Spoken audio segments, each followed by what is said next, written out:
Hi everyone, and welcome to the 203 Outline and Thesis assignment video for U.S. History. This assignment is due on May the 17th. Have you ever started a project in which you had to write something, whether it was an essay, a formal paper, or some kind of paragraph for part of an assignment, and you started with a blank page and it made you nervous? Well, you kind of sat there thinking, what are you waiting for? Start writing. But sometimes you just don't know what to put. You don't know how to start. Where do I actually begin? And that's one of the major concerns that we're going to talk about today with outlining.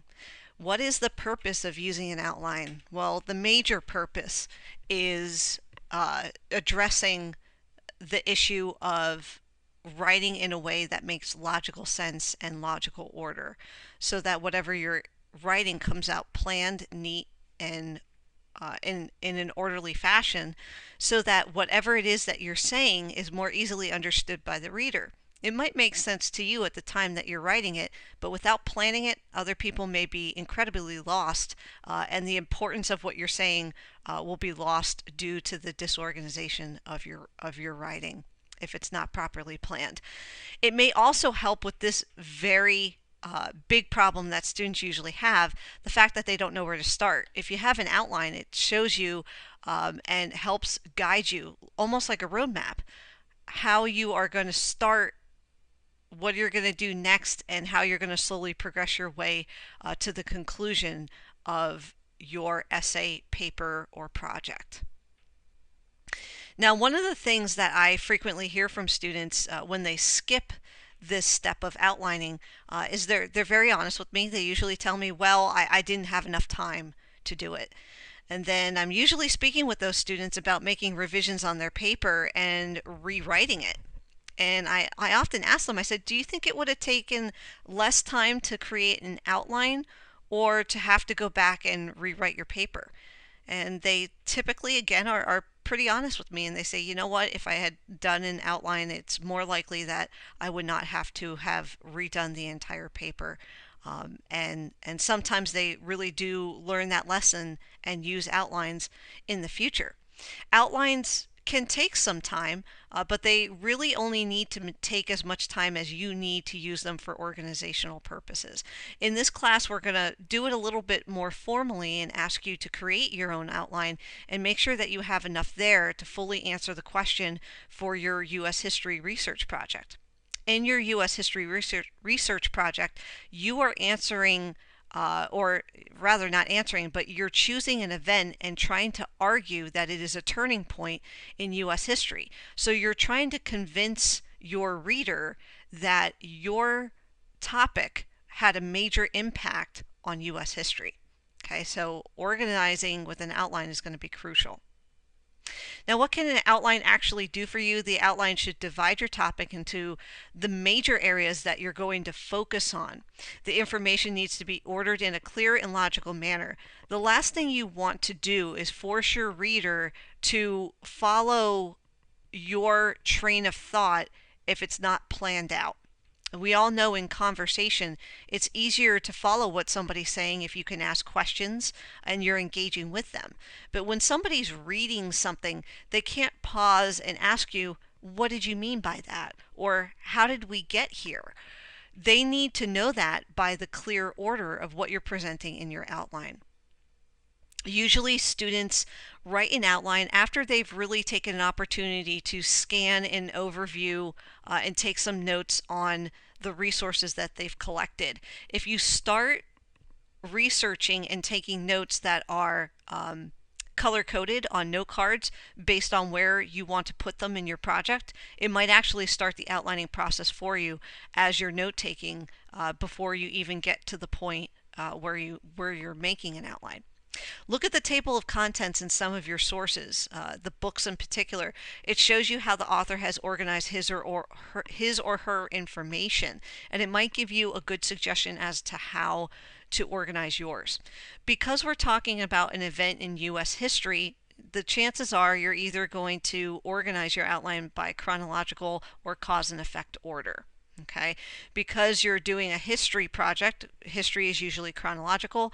We are focusing on an event, and the primary purpose of your paper is to convince your reader that it had a huge impact or changed US history. So your focus is on the effect. So cause and effect might be a great way for you to order your outline as well.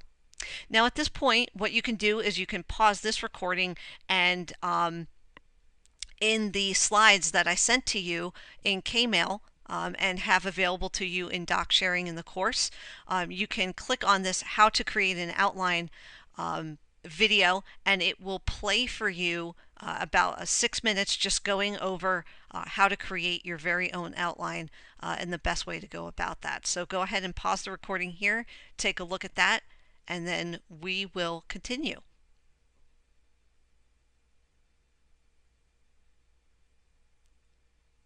I hope you found the video on outlining very helpful. Your outline, based on what they showed you there, was how to create an outline in Microsoft Word. Here's another example of an outline. Okay, here's another example of how it works.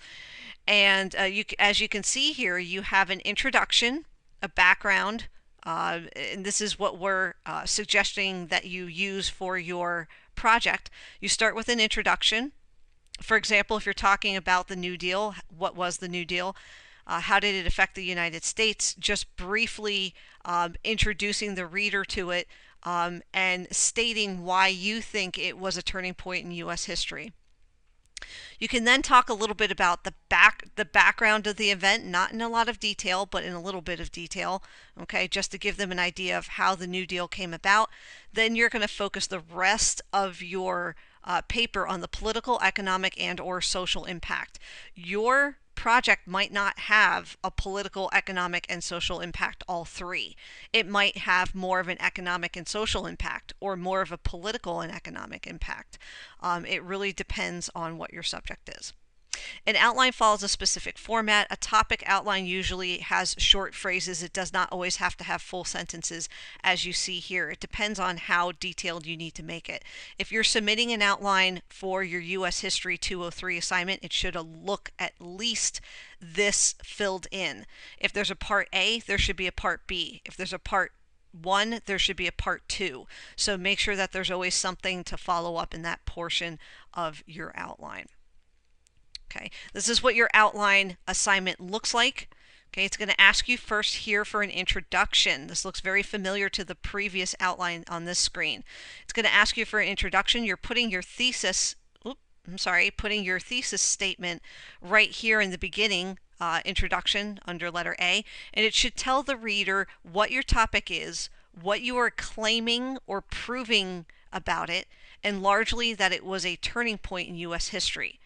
Your main argument as to why it was a turning point should be put here as well.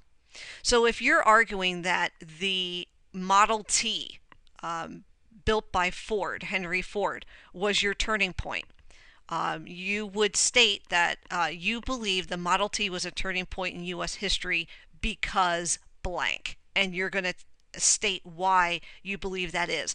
You're not going to go into all the detail here and launch into your topic, but you're going to list the major arguments that you have, the major political, social, and economic impacts. You're going to summarize very quickly there.